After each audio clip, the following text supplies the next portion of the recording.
welcome you once again to another episode on Stewardship Perspective. Today I'll discuss about spiritual leadership and the influence on the church in relation to stewardship. Everything rises and falls with leadership, and so leadership is very key in any organization and in any institution.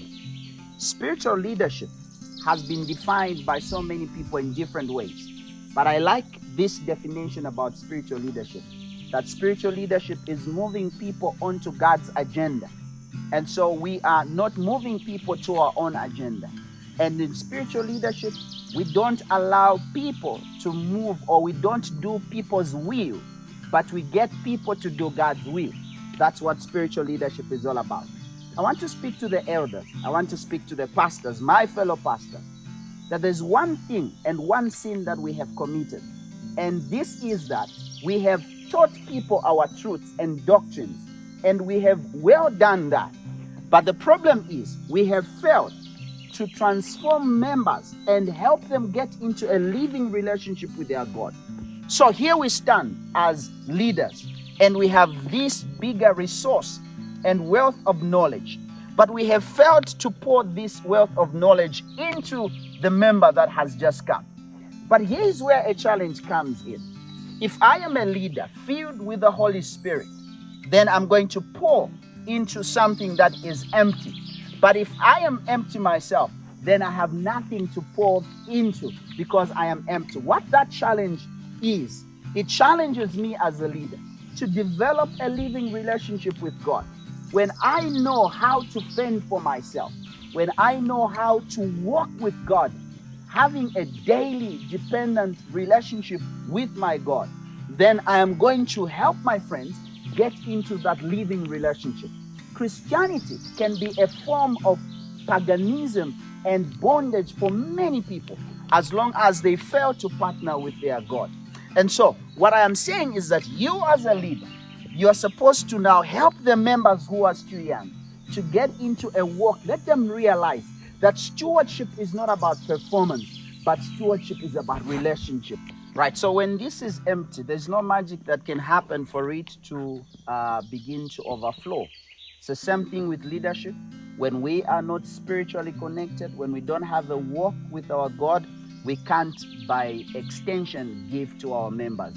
There's no member that can rise above the spirituality of their leaders. And so I urge that each and every one of us as leaders must have a spiritual walk with God, and then we are going to see what happens in the overflow. When God pours into us, we are going to pour into our members, and by extension to the whole world, they are going to see and receive the influence. I want you to see something. Once this is full, and see how it's going to flow into this and into this until the whole fountain is filled.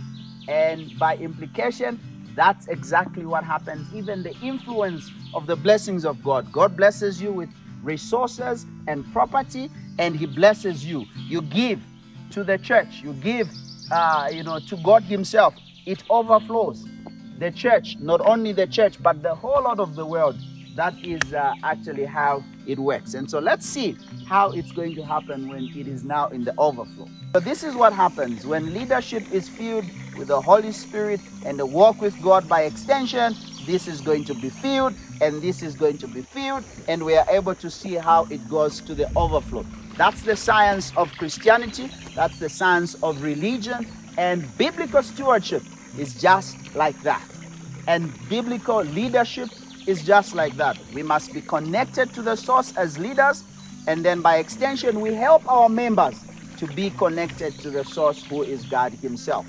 By the way, I must be quick to mention that in most of our churches, if not all of our churches, we are about 25% of those who are participating in stewardship, whether we promote or we don't promote. And of course, we have a minority of people who come in and they tip God.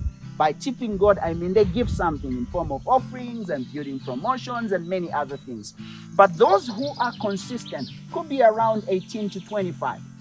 And I want to tell you one thing. Those who are consistent with giving the tithes and offerings, it is not based on our promotions. Whether we promote or we don't promote, those people will give. So where is the problem? Why do we think promotions can be a solution to our problems? promotions will actually never be a solution. But getting people to be like these minority who have a firm conviction and a living relationship with God is the solution to stewardship.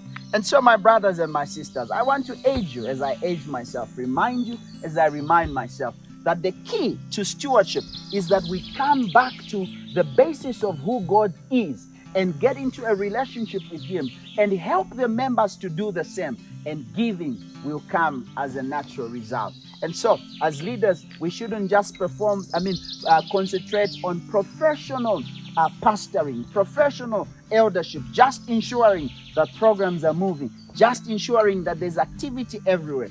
But as spiritual leaders, we must ask ourselves, where does God want me to take the people? It's not about pleasing people, it's about blessing people. But sometimes what blesses people may not actually please the people. And you as a spiritual leader, you don't have an agenda, but you have God's agenda to pour out from the wealth of your knowledge and relationship with God into the member and get them to link these two things. Number one, stewardship and discipleship, that people may walk and be in the similitude and likeness of Jesus Christ. God bless you, and let's meet again in another episode.